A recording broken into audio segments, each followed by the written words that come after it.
All right, all right, all right. How's it going, Digging Daryl? I see you in the chat. I don't know how many people are watching here. Let me see. It says there's 5 watching, but you're the you're the only one commenting right now.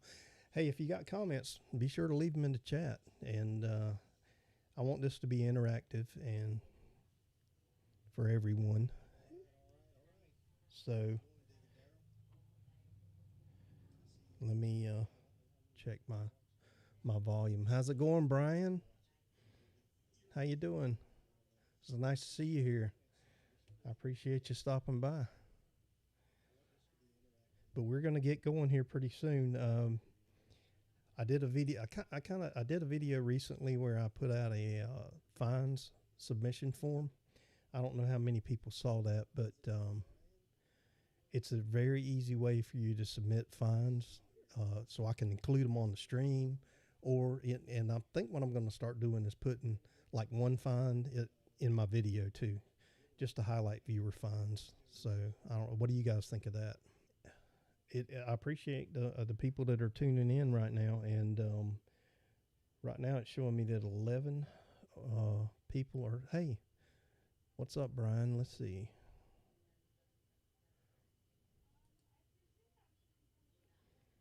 You took my advice on my last video. Remember, you're a rookie. Oh, turning down the sensitivity in the park. Yeah. You don't always have to have that sensitivity jacked up to, full blast, so to speak. So yeah. And hey, Ricky, how's it going, buddy? Ricky Bennett's here. Greetings. Congrats on your live stream. Thank you. Thank you. This is going to be a work in progress, and hopefully my audio is not too loud for you. It sounds kind of loud to me, I guess, because I'm wearing headphones, but I've got some fines that people submitted, and I wanted to get into those, and I wanted to start the stream out with the fines, and let's take a look at what some people found that they submitted to me, and we'll go from there. All right, so let's get into the fines. This is going to be the fine spotlight.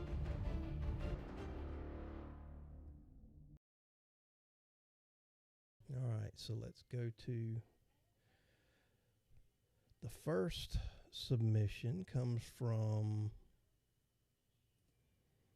Darren Blackburn 6023, and Darren was on a 1909 property in southern Indiana. He was hunting with the Mine Lab Manicore, and he found these items right here. He's got quite a few pretty good finds here, I think. It looks like he's got an old Pond's jar, some sort of pin right here, a brooch, maybe. I don't know if that's a compact there. What is that? A top off of if you guys can identify this stuff, let me know, because I don't know everything. I'm not sure what everything is. So we've got a ball jar lid here, or a mason jar lid, an old key. He also found a Merc, a wheat cent token here, and I really like these bread tokens right here. I'm a token person, so I really love seeing tokens, or finding tokens, I should say.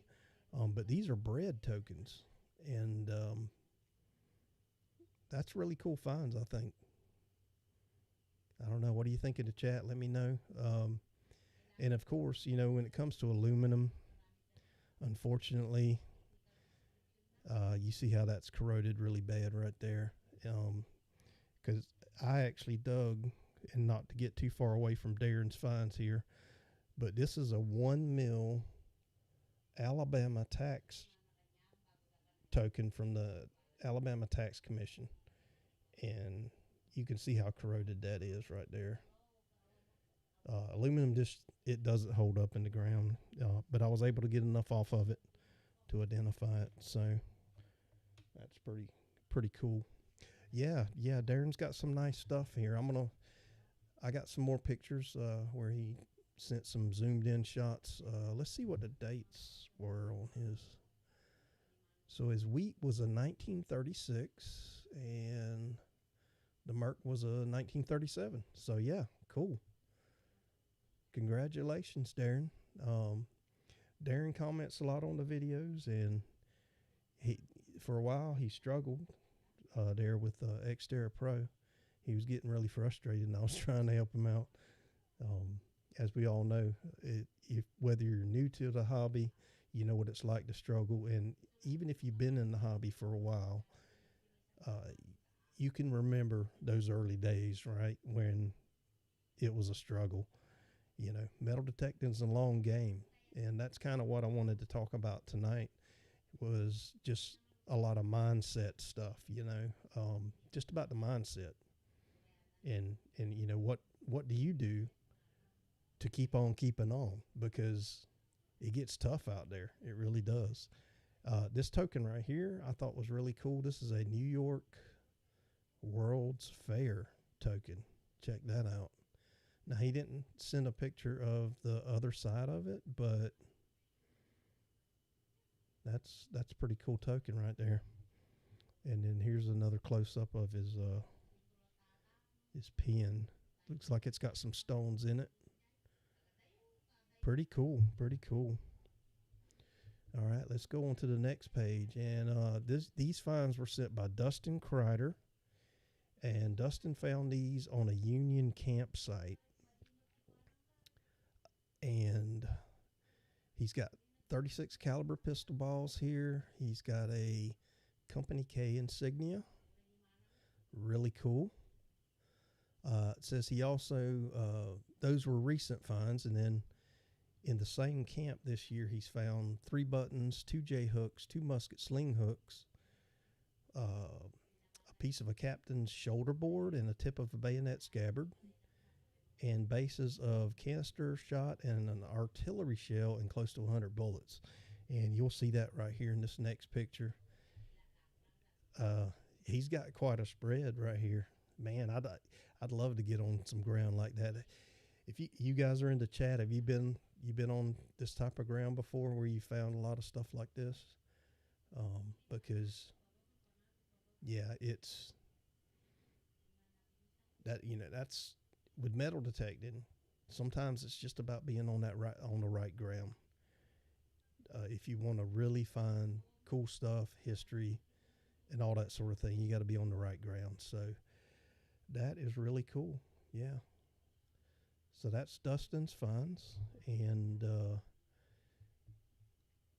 Talca Detector, buddy, if you're still here, try to get into the chat again. And I'm really sorry about that whole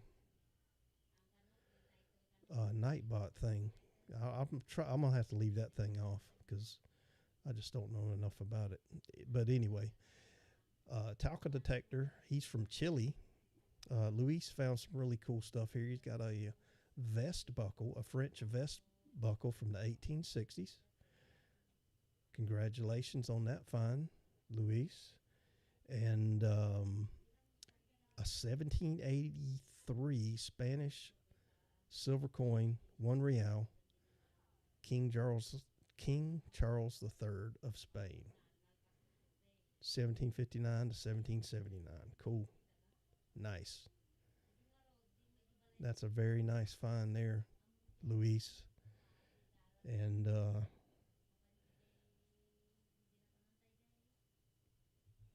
that's a nice one. He's got another one here too.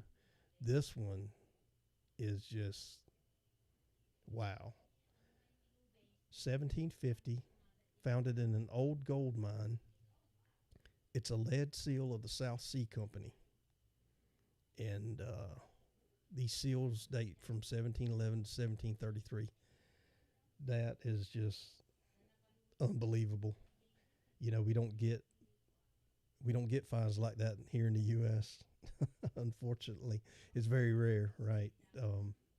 If we find something from the 1600s, which I've never found, but if we do, it is just, you know, you're top of the world if you find something like that, right? So that's Luis's other find, and this comes from digging Flanders, and he was in a field at a rally, and he found his first, I think he said this was his first or it's his best find to date, and he found a hammered coin. And those are really cool. Check that out. That is just awesome. That hammered coin right here. So yeah, that's neat. I would love to find a hammered coin, but I think my chances are pretty slim of finding a hammered coin over here in the U.S. Although I think some people do find them in the U.S. over here. So that is, it's a rare find over here for sure. You got much more of a chance over there in Europe. Let's move on to the next find, which is going to come from CZ Digger. And he says he was out in an old park and he was checking out the new software version on the XP Deus 2. And he was cutting through the iron.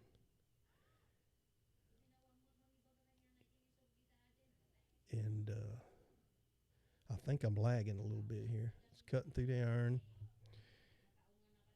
And he's got a 44,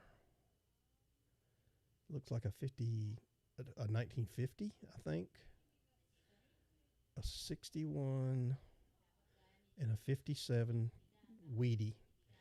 And he's got a nice little marble right here in the center too that he found. That's pretty cool. Nice finds. So Daryl, have you been able to use, or anyone in the chat really, if you're using the XP Deus 2, have you been able to use or check out the new update?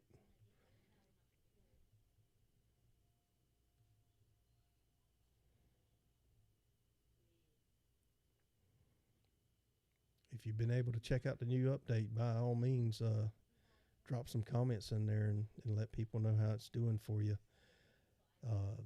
The last find is going to be a find that I found this past week, and it's going to be a 1959 silver Roosevelt, and I found that with the XP Deus 2, and I was also using the new software update, so it was tucked away in some iron, and I picked it out. So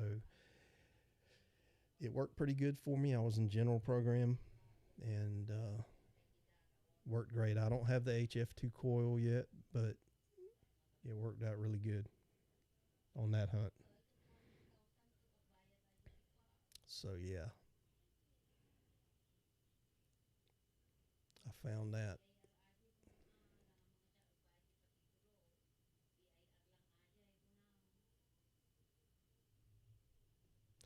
So that's going to be all the finds that anyone submitted for the stream, and hopefully I can get some more here in the future, and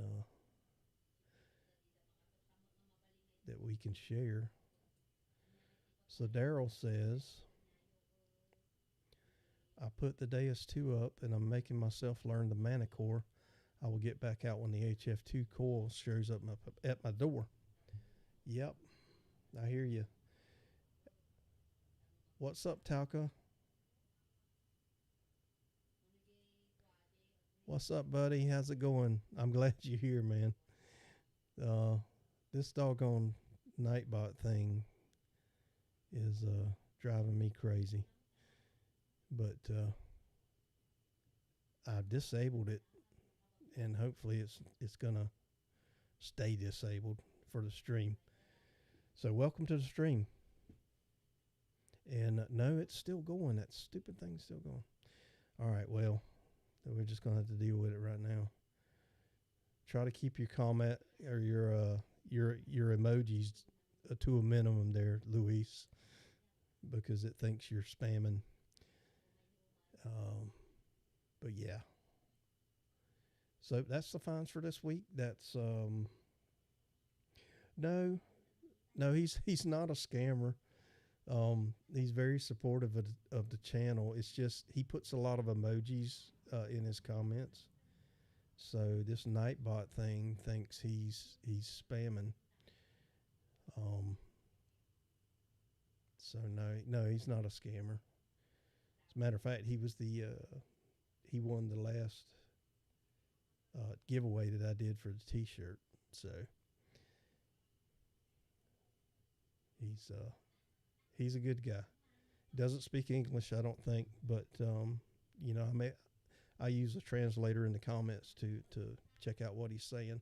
I know a little bit of Spanish, but not enough to hold a conversation. So, and so that's my limit. There you go, buddy. So Talca says, congratulations to my friends for their beautiful discoveries, and I really appreciate your support for my friend David's channel. Yes, thank you, thank you, Luis. Thank you very much. So Daryl, you're talking about Nightbot. No, so Nightbot's this. It's like a third-party app that you can give it access to YouTube, and it's supposed to help you, when you're doing solo streams to help keep see, there it goes again. It's supposed to help you run a stream effectively, and it also has a giveaway function and all that stuff. And I didn't know it was this crazy about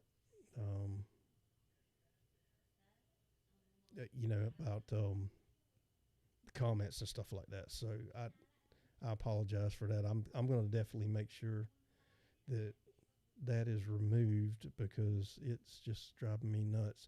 I might have to talk to Liz, Digging Canuck from Canada, because she uses Nightbot, but I don't see hers having an issue like that. So yeah. So Mark, the Senile Detectors, how's it going tonight? How you doing?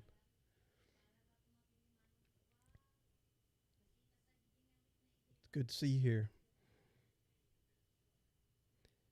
So has everybody had a good week? Did you get out detecting, or did you go out? I found this one dime. That's the only thing I found this past week, and it's been raining like crazy here. So it rained today. I'm off this weekend. I think it's supposed to be 80% tomorrow. So I'm not going to be able to do much hunting, or at least tomorrow. Maybe it'll clear up on the weekend. Yeah, Mark. This one was pretty good fun, and the Deus 2 picked it right out of the iron. The only thing that I notice about this dime, though, is it's like, I don't know. At first, I didn't think it was silver. I thought it was a clad, because if you look on the Roosevelt side, it looked really dirty. So I thought it was a clad at first, but no, it.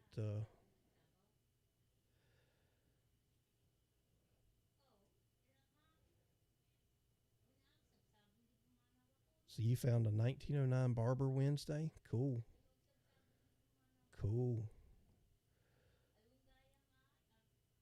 Yeah, Barbers are still on my list.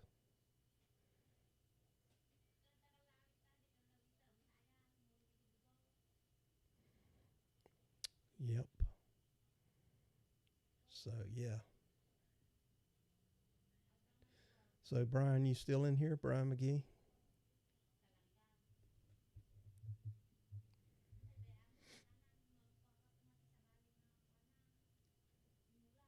It's and the crazy thing about that silver dime that I found was it was maybe 3 to 4 inches. It was not very deep at all. Not very deep, but it sounded sweet. So, and if you guys want to see it here, I can show you a quick, I did a quick video here. Now I did edit it a little bit. I sped it up because just to keep some of the fluff out of it and make it a little bit shorter. But I'm going to show you a quick video here of when I found that dime. And I think this is a good video for someone that's just getting into the hobby. And this could be applicable to any detector that you're using. And in principle wise, I want you to notice how deep this was. It was only like maybe 4 inches, which proves not that there's not deep targets out there, but it proves that you can find some really awesome stuff that's shallow.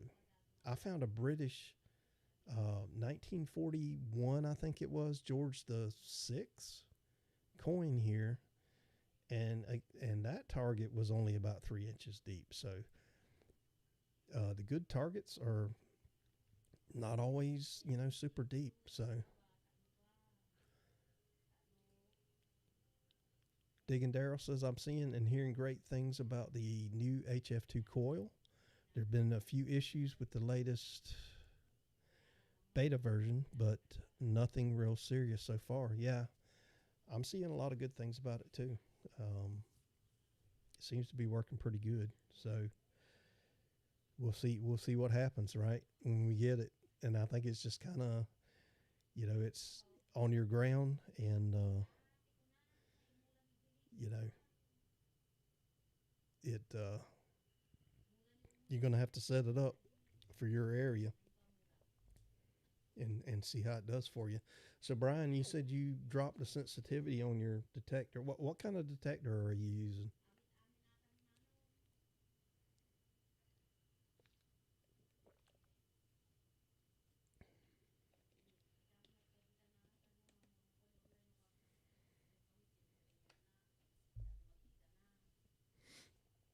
Because yeah, dropping that sensitivity, that's a mistake I made in the beginning.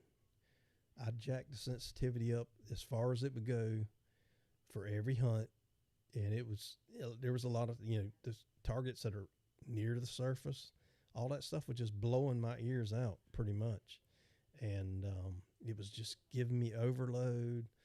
It was fatiguing me, and not a very pleasant hunt. So, and the fact of the matter is, with a lot of detectors that you're using, just depends on the detector, but dropping the sensitivity is really not gonna, it may lose a little bit of depth for you, but again, some of your better targets are not always, you know, 10, 12 inches in the dirt. So let me show you, I'm going to show you this video real quick. I was out hunting with the Deus 2.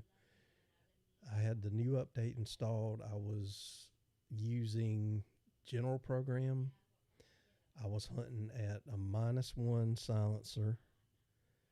I had to turn the sensitivity down to 90 because of EMI. And you'll see in the video, whenever I tried to turn the volume up, I hit the noise cancel. So hey, we all make these little blunders, right, when we're out there. So Brian says, remember, I've only been doing this about 6 months. I've got the X-Terra Elite, okay? And you're right about learning your machine. And I don't see no reason to get a better one right yet. You're right. You're right. Brian, learn that machine. And the X-Terra Elite is a darn good detector. It really is. I've got one. And that thing's awesome. It performs very well, you know, for the price point of what you pay for that. It's great. So yeah, get out there and just keep learning it. Hopefully you've maybe seen the interactive guide that I made for the X-Terra Elite, where you can pull that up on your phone and you can tap the buttons and it'll show you a video of like how to noise cancel and ground balance and all that stuff. So but yeah, Pablo Poblete, hopefully I said that right. Hello friend, congratulations on your channel. Greetings from Chile, supporting my friend Luis. Yes, Luis is always here. I say always here, but he's always on my videos making a comment. He's a great guy, and I've watched a lot of his videos too. And man, I would love to get to Chile to hunt. That would just, I mean, anywhere really. I just love going places and hunting. So, Daryl says the Elite's a great detector for sure. Wished he had them when I started. Yes, absolutely. I started with the X-Terra Pro. Well, I started with a Garrett Ace 200 is what I really started with, and I bought that thing at off of Facebook Marketplace for $50. So, yeah. But you know what? That Ace 200 got me hooked into the hobby. It really did, because I was finding stuff with it. You know, I was finding all sorts of things with that Ace 200, and I was just going crazy. And then I bought an X-Terra Pro, and then from there it was you know, just you know, it took off from there. So, but yeah, let me show you this video real quick. I'm going to show that, and Daryl says he started with a bounty hunter from Walmart. Yeah, the bounty hunters. You know, and at one time I had the Harbor Freight special. You know, the $49 Harbor Freight, and I had no idea what I was doing then. I really didn't. So, yeah, it's anyway. Let me pop this video up real quick, and if you're no again, if you're new to the hobby, just pay attention to the video.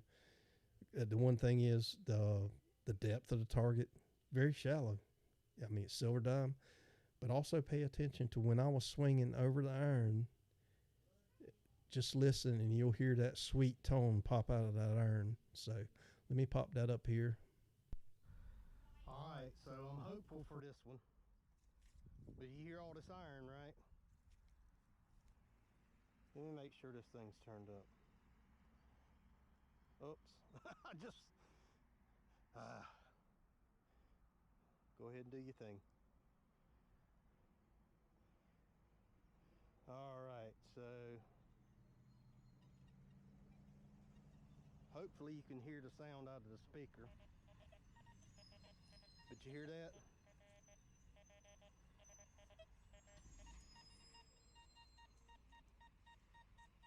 Right there.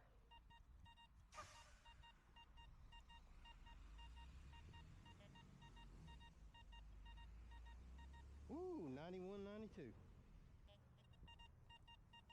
Oh man. Again, I am hopeful for this one. And this ground is so dry right now.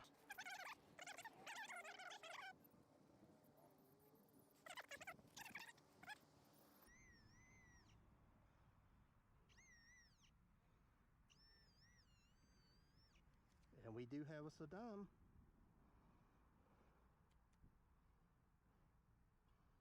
Is that a clad? Or is that silver?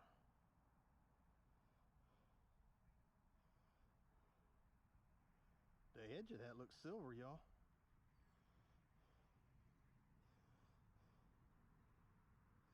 This might be a silver dime. You heard how sweet that sounded, didn't you? When it was in the ground. And I'm gonna tell you, I've been in this place many, many times.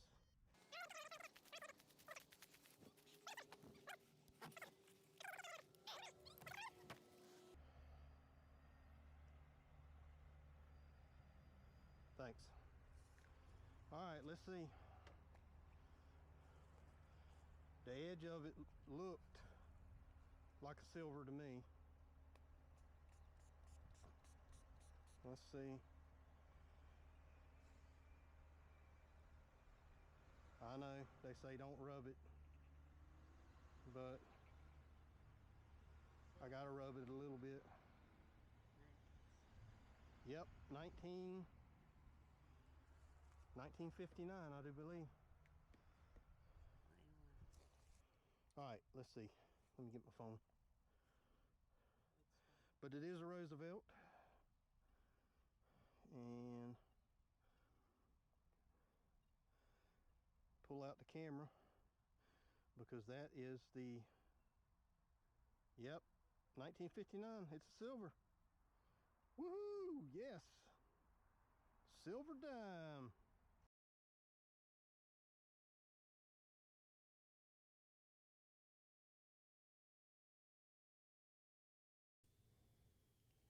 All right, so there's that video.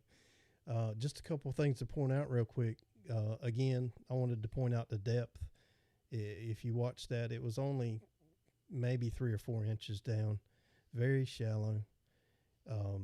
But if you listen to the tones, you could hear how that silver dime just popped right out of that iron. So yeah, I mean, it was nice signal, sounded beautiful. And the other thing was, when I first popped it out, I thought it was a clad, but I did not rub the coin at first. I turned it on its edge. So that's one thing you can do if you new to the hobby. Flip it over on its edge. If it's a clad, you're going to see that copper stripe, or you're going to see a lot of copper there. A silver dime is almost or silver anything really as far as coins. When you flip it on edge, it's going to be undeniable if you've got any question about how it looks or you can't see the date. So the silver, there's no copper visible. So yeah, get back to the comments here. Brian says, now I don't feel bad with the detector from Harbor Freight. Yeah. Yeah, I've messed with that one too, and I wasn't very successful with that one. You guys starting with a cheap detector, yeah. Yeah, so Mark says that he started with the Garrett AT Pro, then a Simplex Plus, the Legend, the Deus 1 and 2, MindLab 700, 900, and now the Manicore. All great machines. Yes, they are. All of those are great machines. So, yeah.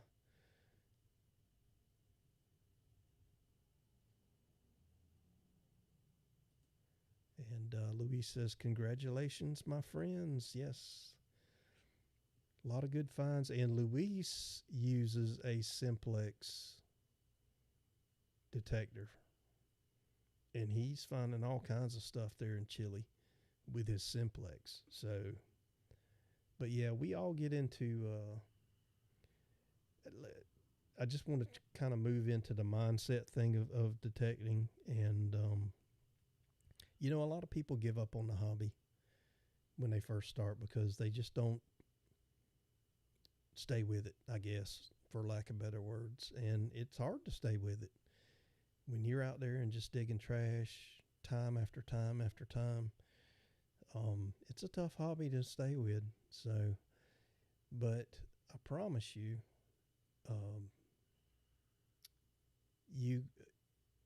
if you stick with it, you'll find some really cool stuff. So, yeah, I mean, just stick with it. Even I know it's tough, but stick with it. You just got to have a mindset that, for me, I've got a passion about detecting that just started really early as soon as I started, swinging it and finding stuff. And I love history, and that really just fueled it even more for me, just to keep going, because I knew I would find something. I did not find my first silver coin till after a year of detecting. So it's, you got to be in the right spot. If you don't swing over it, you won't find it. So yeah, absolutely there, Luis. Yeah, we can set up an interview. And speaking of interviews, if you guys would like, or anyone that's watching, I've talked to Casey from Excalibur Shovels, and he's willing to come on a live stream and talk to everyone. So I'm going to be setting that up in the future.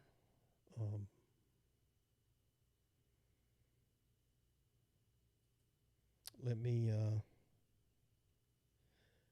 Luis, it's the emotes. All of the little emojis you're putting at the end.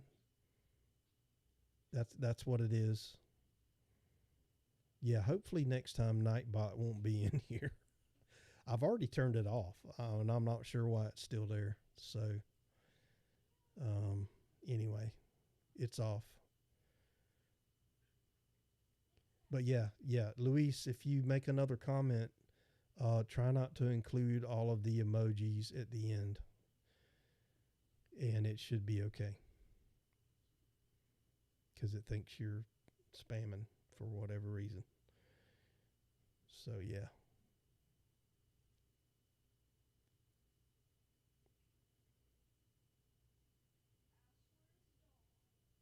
So for the people that are in the chat tonight, what are some things that you struggled with when you first started detecting? And what did you do, for mindset to kind of put your mind into it so you could just keep going?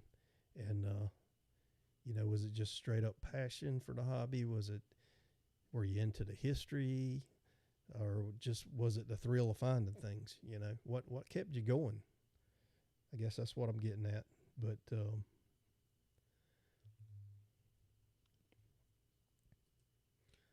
Daryl says, I remember the excitement when I found my first wheat cent or buffalo nickel or Civil War bullet. Absolutely. The first wheat cent I found, I was over the moon, man. And, now there's a lot of people out there, if they dig a wheat, they're like, ugh, another wheat. And that's just like my yard, my yard where I live here, I go out all the time, and I still find stuff out there. I've found probably 12 wheats in this yard, but the thing is I haven't found a silver yet. There's a lot of iron in the backyard, but I still have not found a silver, and I'm not going to stop detecting my yard until either it's not there or I'm going to find it. So I'm not giving up on that one. But, detecting in my yard also gives me a chance to get out there and practice. So, and Luis says he's willing to come on, and I'd be happy to have you on, Luis. So yeah, we'll have to set that up one day. And you said you have a translator. Like I said, I know just a tiny little bit of Spanish. Un poco.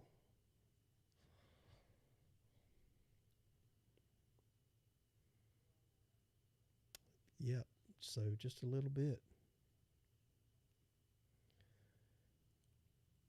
We've been on about 45 minutes, and I know this is all brand new to me. So I don't know, is Thursday night a good night or not? I did a poll on the channel to ask people what's better for them, and most people picked weeknight. And I definitely don't want to do it on Friday, because that's when Southern Relic Adventures does his live stream, and I usually like to tune into that one myself. And Tuesday and Wednesday aren't good for me, just due to work stuff. So yeah. So Mark the Senile Detector says, I about gave up because of pull tabs and can slaw, but persistence paid off. Had a very good year last year. Yeah, those pull tabs stink. I tell you what. Yeah, pull tabs. So I came up with these characters, and I'm experimenting with stickers. So this one would be perfect for you, Mark. And So I've got a few examples here. I'll show you. And if you guys like these, I'm probably going to start offering them as giveaways and or also on my little store there that's attached to the channel. But you're talking about pull tabs, so here's my character, Metal Menace, certified hunt wrecker.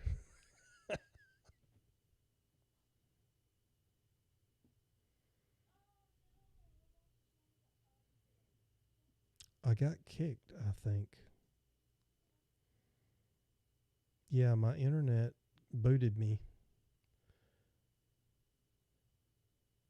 All right, yeah, so my internet booted me, guys. My stream stopped for a moment there. And if you left, I don't blame you. But it started again. I forgot where I was now. And Brian says, doesn't matter to me, David. When you do it, I'm retired. I'll be here. Cool. Love to see you again in the stream. Oh, so I think this thing booted me just as I was about to show my bottle cap character. So I'll show you him too. And here's a Cap Chaos. He's the bottle cap. Warning, may cause extreme disappointment. And then caution, signal may be hazardous to your hope. I've got a weird sense of humor sometimes, so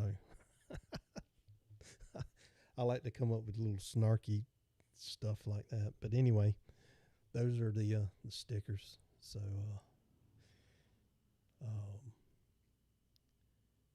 yeah, Daryl says, I thought it was my internet. We got storms coming in. Yeah, it's been raining here a lot, so I don't know if that had something to do with it or not. But it booted me. So Mark the Senile Detectorist. David, I'm also retired. Where are you from? I'm from South Carolina, Mark.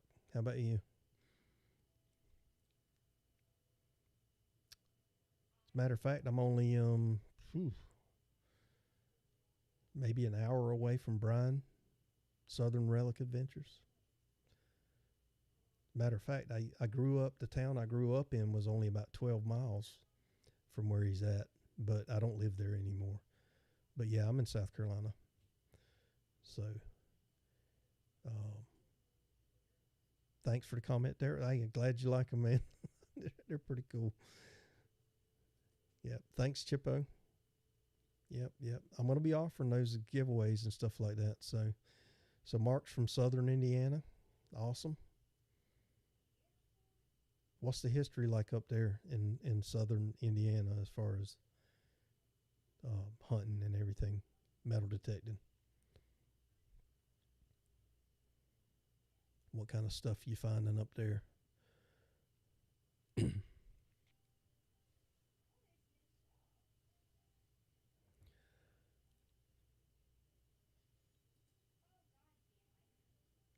Daryl says you need to hook up with Brian and hunt that 1700 site.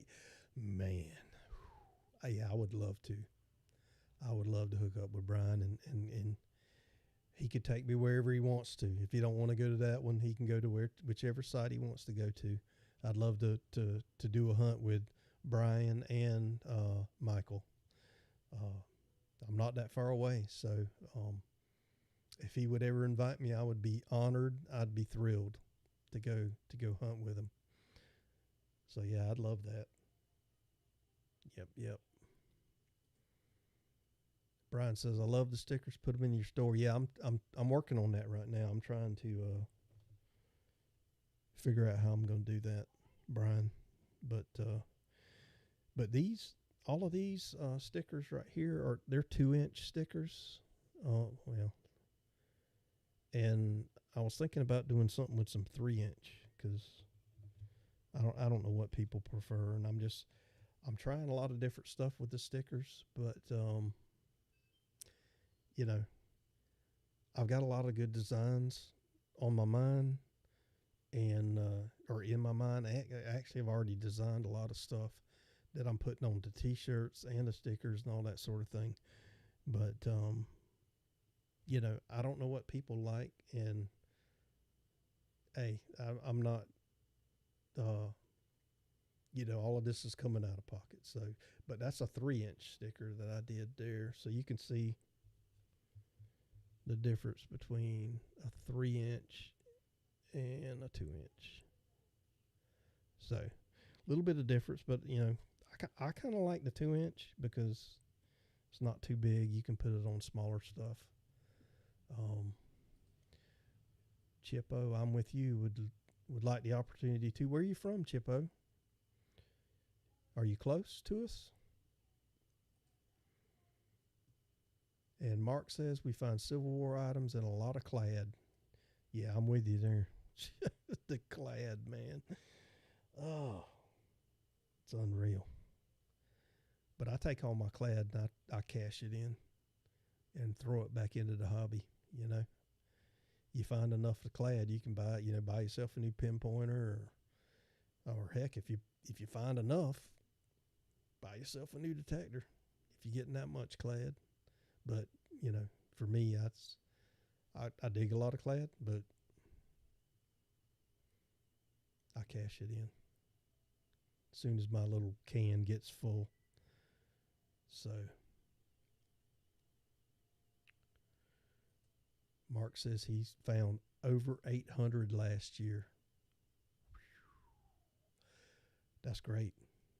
That is great. I think I ended up with about half of that last year.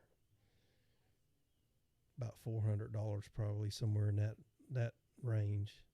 So it does add up, right? It adds up, definitely. So would you guys like to see Casey come on one night? He's already agreed to come on. I just got to set that up. And then I'm speaking to Casey from Excalibur Shovels. And I know there's been a lot of people that's already interviewed him, but I'd like to bring him on because I'm an Excalibur shovel addict.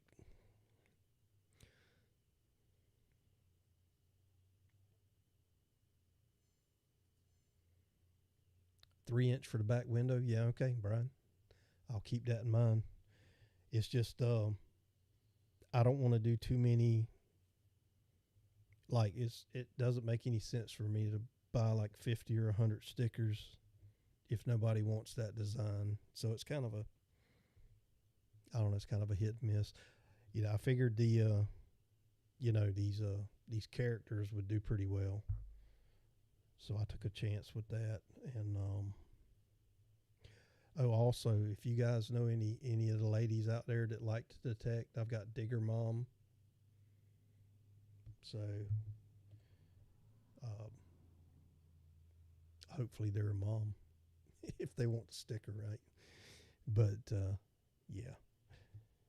So we're closing in on an hour here, and I'm not sure. But going back to the mindset thing, I think I asked the question earlier. But I think a lot of people, they struggle with the trash, and they struggle with permissions, and that also came from a poll that I did on the community post on YouTube. Was that the top two answers were, the top answer was permissions, and then the second most answered was digging the trash. So those are two things that people really struggle with, especially in the beginning. So yeah, permissions can be quite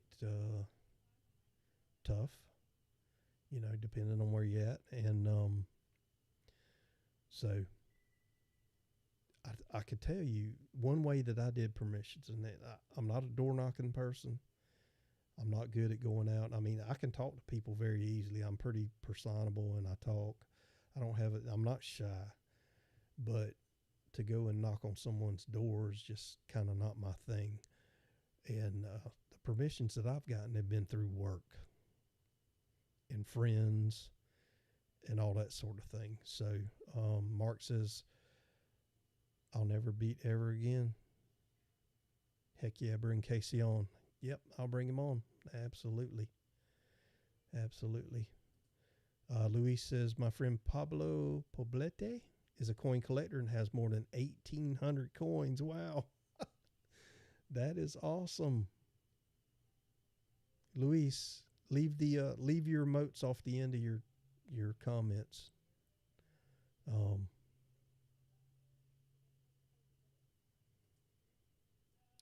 Oh, that's a great suggestion, Digging Daryl. Get yourself one of the books that holds all of the wheat pennies and get out there and fill it up, and that'll keep you motivated.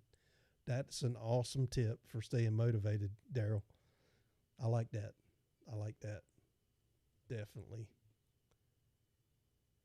Because, you know, when you start finding, I mean, I still love finding wheat cents, especially if they're really old. I think the oldest one I found has been, I think it was a 09. It was either a 09 or a 12. I can't remember exactly which one. But so what's the oldest wheat cent you guys have found?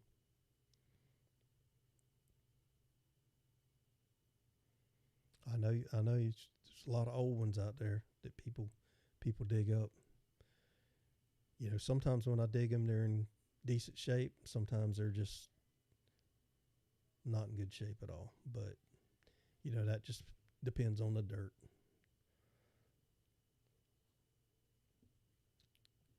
All right. Mark's oldest one was a 1910. Nice. Nice find. I mean, hey, I've still got a lot of bucket listers on my list.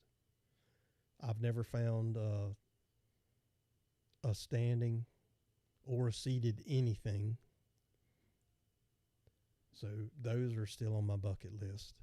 And I still have not found a barber dime or a barber anything. So those two are definitely still on my list of things to find. So, yeah.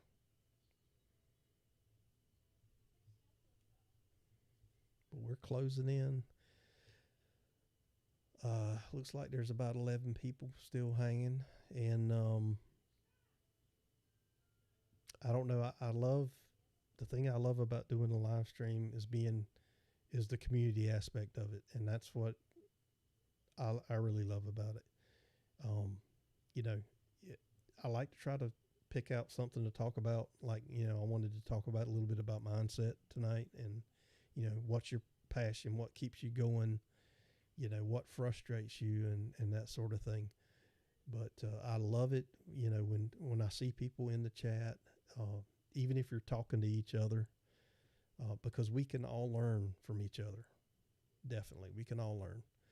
You know, metal detecting hobby is a learning process. It definitely is. So, but I'm probably gonna, let's see where we're at here. We're almost at an hour. We just clicked over on an hour, so I'm not going to keep anyone too much longer here. Does anybody have anything they want to throw in the chat and talk?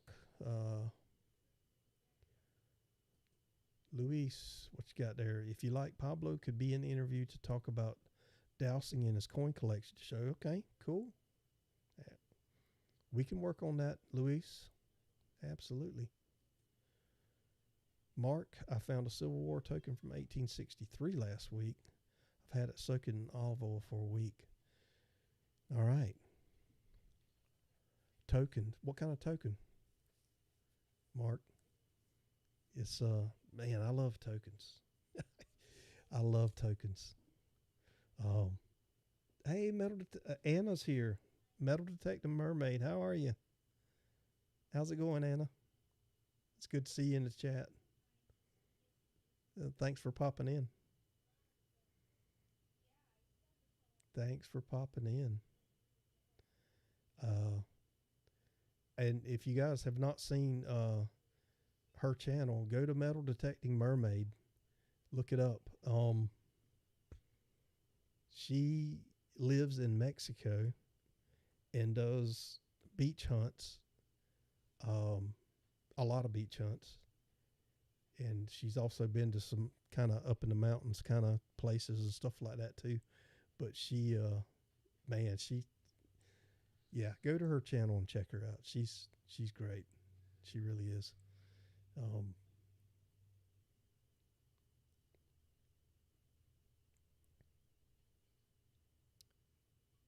right.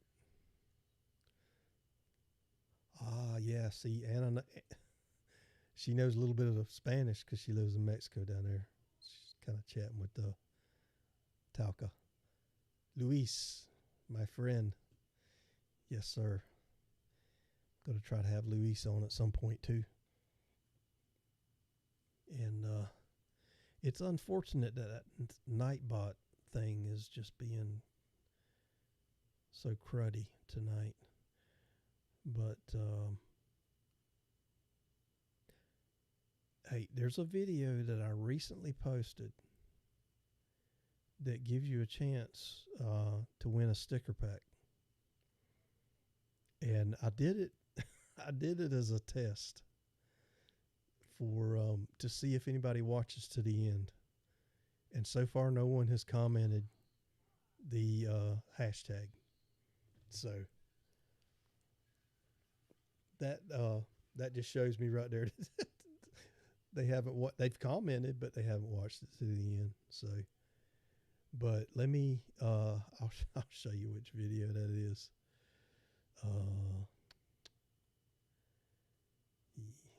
Let's see.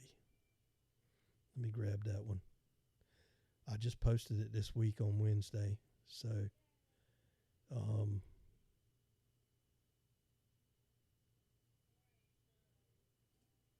me grab that link. And I'll drop this link in the chat. Again, I kind of did it as a test just to see. But if you guys want to go to that video, if you leave a comment, at the end, I said, hey, leave a comment with this hashtag for a chance to win a sticker pack. So, check that video out and go leave a comment. And that's gonna put you in the running to win a sticker pack. So, and I showed a lot of these stickers earlier to everyone that was here at the time. But I've got a whole collection of them here. Digger Mom, Dirt Nerds Unite. What else do I have here? Easily Distracted by Beeps.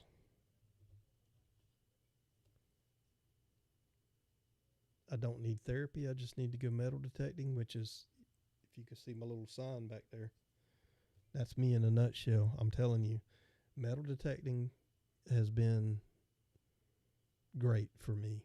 I'm not going to go into all that, but I worked as a first responder for 25 plus years. I was in the military, and I also worked as a contractor overseas. So mentally, metal detecting it pulled me out of a slump. I'll just put it that way. A huge slump that I was in. So if you go check that video out, and even if you have to skip to the end, you'll see. I'm not going to tell you what the hashtag is here, but go to the video. You'll see what the hashtag is, and just leave a comment and drop that hashtag in there. And then when I go to do the drawing, you'll be in the running for sticker pack. So,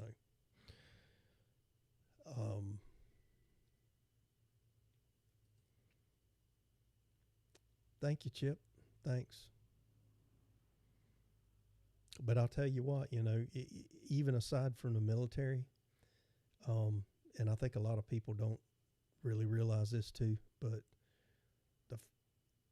on the first responder side, fire, EMS, police officers, things like that, those jobs take a toll on you. They really do.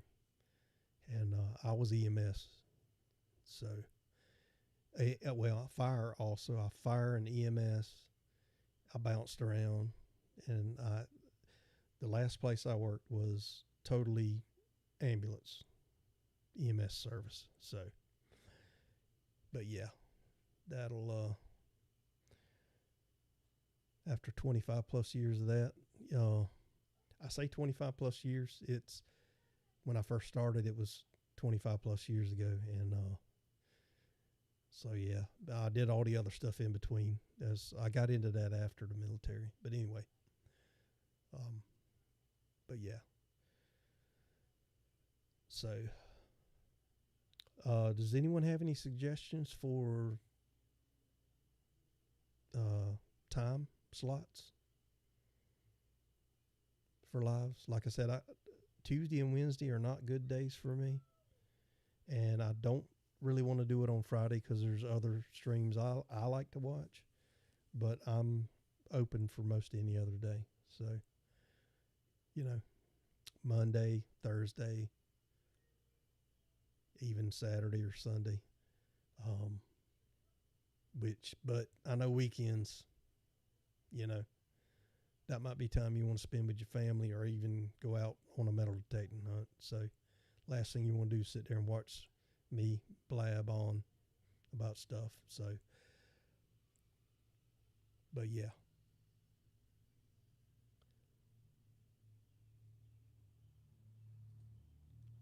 Also, Brian McGee says, I love her channel. Yeah, so Brian, you watch Anna's channel also, Metal Detecting Mermaid. Great channel. Yep. Daryl says Thursday night's good for me. Okay, cool. I mean, Thursday night for me is actually a good night. So I can just keep it on Thursdays. I'm not sure of the frequency. Right now, I don't really plan to do it every week because I'm not sure if I can keep up that pace. I don't want to set a pace that people would expect, and then I can't keep up that pace of going every week. So, yeah. So right now, maybe every, twice a month, something like that. It's probably what I'll be looking at as far as live. But I love doing lives. I love it. Even if there's not a ton of people in here, but there's enough people. Yeah, if I got somebody to talk to and you can talk in the chat to each other and we get feedback and all that sort of thing, that's what I like to do it. That's why I do it. So,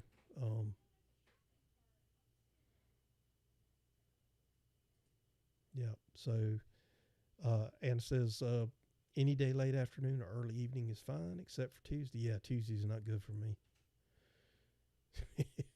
It is not good because the job I do now, I drive a garbage truck on Wednesday and I have to get up at like 4:00 in the morning. So no, Tuesday night's not good. And then Wednesday, after 12 hours on that truck, I'm beat. Not really feeling like doing any kind of, stream or anything like that. So Ricky Bennett says, Thursday night's good for me, but I'm retired like some of the other guys. So any day is great. Awesome, Ricky. Thank you for the input. I appreciate that. And that works for me. Is 7:15 a good time? I know that's kind of odd. Most people do it either on the hour or on the half hour. I did it at 7:15. But, hey. And Ricky, yeah, I guess what? I'm looking at, let's see, hopefully in about 3.5 years, I'm going to be on the retirement train. That's what I'm hoping for. So I'll be eligible for my state at, around 62. I can go ahead and do my state retirement here. And,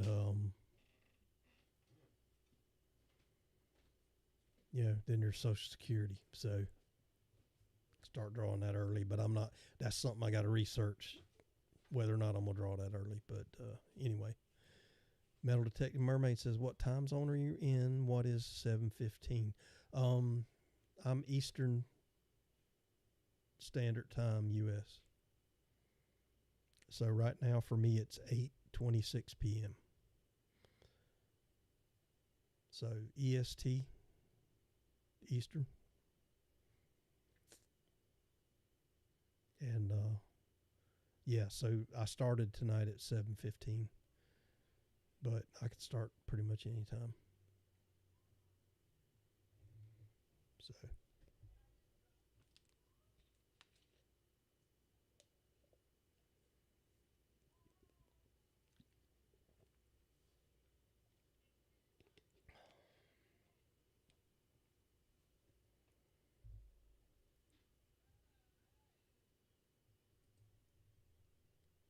yep, that's right. That's right. Whatever day or time, I try the best to watch and learn. 1 hour behind. Okay, Digging Daryl, I appreciate that. I just like for people to gather and we can all learn together, right? That's for me. That's what it's all about. I'm no expert. You know, I'm not some master of detecting, but I have been through I've jumped all the hurdles, been through all the pitfalls, and I remember what it was like, you know, starting out, and that's what I try to help people with. So that's what I like to try to do. Anna says, I asked because Mexico doesn't change clock. Oh, okay. I got you. I didn't realize that. You know, sometimes I wish they'd just quit doing that here. The whole spring forward, fall back stuff. It messes me up every time. So, but yeah.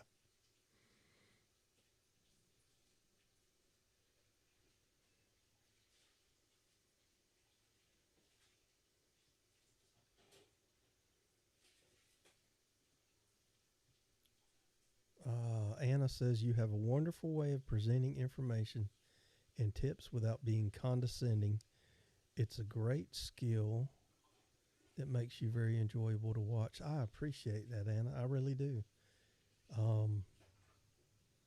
I 58 years on this earth, I have been around every type of personality that you can be around, from the military to public service, you know, fire EMS.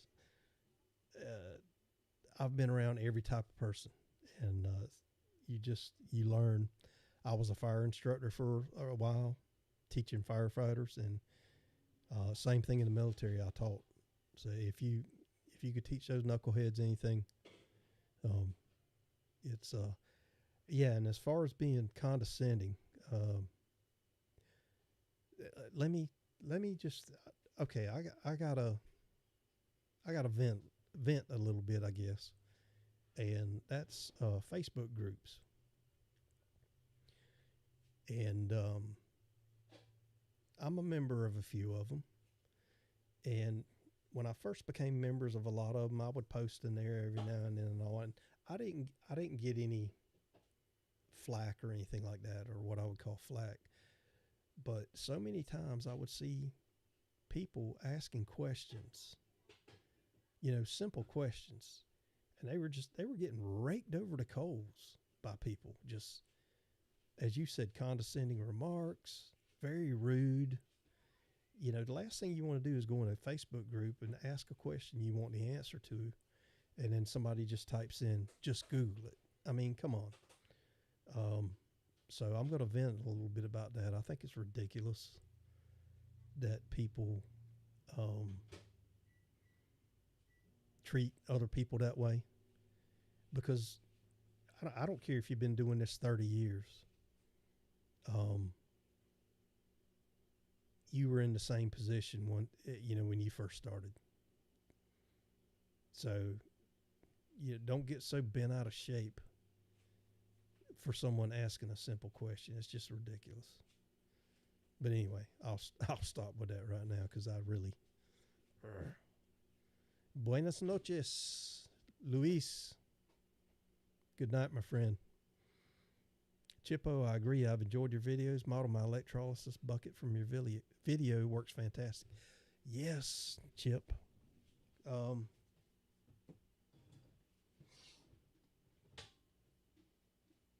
yeah, little show and tell. There's the axe head that I pulled from a mid 1800 site, and put that through electrolysis.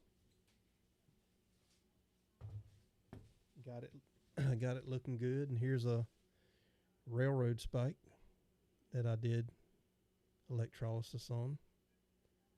And there we go, focus. Yeah, I love doing electrolysis. I really do. So, yeah.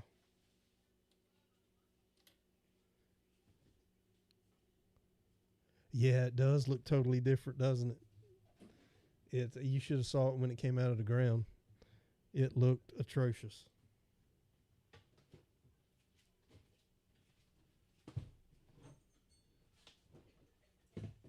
I will show you. Oops. I'll show you if I don't knock myself out here. This was an awesome find. It was about 2.5 feet. Well, it was at least 2 feet. I'll say that. It was at least 2 feet in the dirt in a field, and that was awesome. I took this through the electrolysis process also, and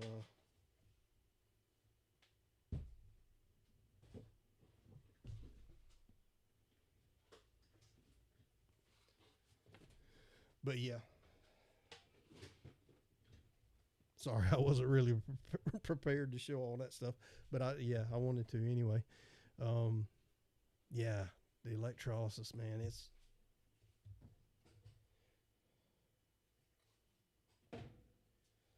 I'll tell you. Also, I found this in the same field. This is a part of a 3-legged cast iron Dutch oven, and I don't have the other piece handy, but I was able to finally identify this by doing the electrolysis on it, because once I did the electrolysis on the other piece, there's an oval mark, maker's mark, that I was able to identify. So that was really cool. People would be like, why are you doing electrolysis on that old broken thing? Well, because I wanted to know if there was a maker mark on this old broken thing, which the other piece there is. So, yeah, it was, man.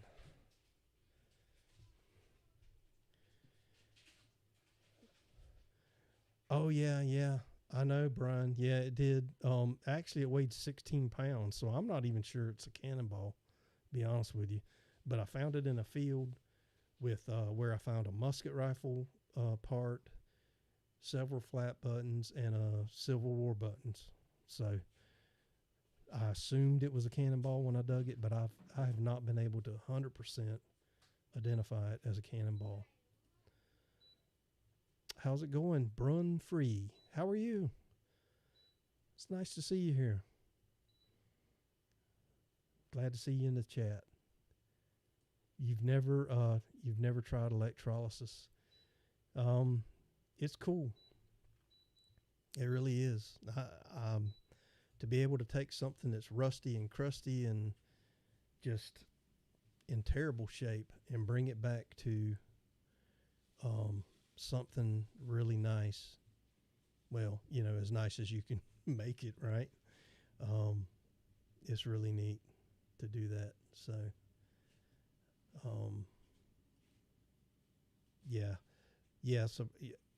yeah, Brian, that's like I say, I'm not even sure. I took it to there's a historian here. I took it to him, and he was not even sure, because when we did the research on that, the only 16, they didn't use a 16-pounder in the Civil War, so we're not sure, really not, and it could be shot put. I mean, I don't know. But I went for it. I dug that sucker out. I was tuckered after that was done. I was like, whoa, that's crazy. Oh, you're from Australia. Hey, that's right. That's right. I remember I've commented on some of your posts, and I've watched some of your videos and things. Yeah, great. So how is it detecting in Australia? You say you dig a lot of iron, right? What kind of relics do you find there in Australia?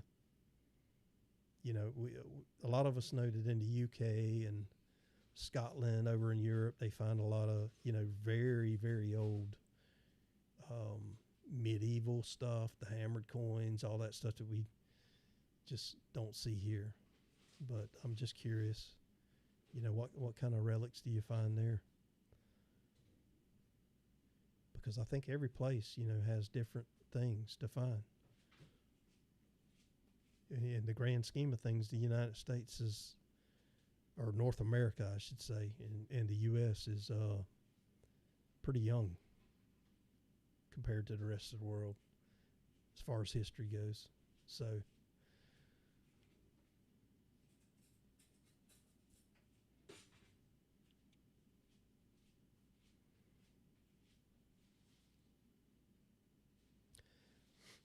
I was also thinking about making a sticker of this too.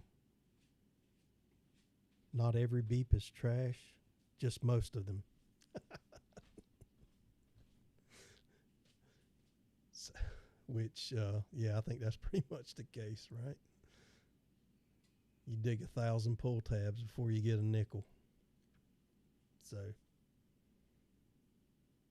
yeah. Anyway, so we've been at it, or I've been on for almost an hour and a half here. So I'm going to have to drop off of here soon. And I really, really appreciate everyone who stopped in, who commented, who participated in the chat. And don't forget to go check out this video right here so that you'll get a chance.